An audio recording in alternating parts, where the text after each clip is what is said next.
আমি সম্প্রতি গিয়েছিলাম আমেরিকা সফরে। সেখানে নিউ ইয়র্কে একটা বক্তব্য রাখতে গিয়ে আমি বলেছিলাম,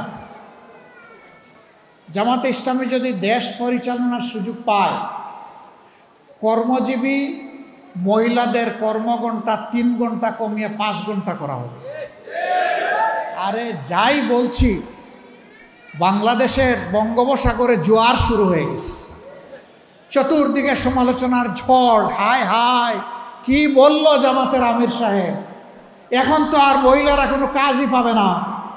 যারা বিভিন্ন কাজে নিয়োগ করবে তারা বলবে, বাবা আমার এই 5 ঘন্টা দিয়ে 8 ঘন্টার বেতন দিয়ে আমার তো পোষাবে না, আমার দরকার নাই মহিলা কর্মজীবী, মহিলা কর্মকর্তা আমার প্রয়োজন নেই। কারণ মালিক টাকা খাবে কেন?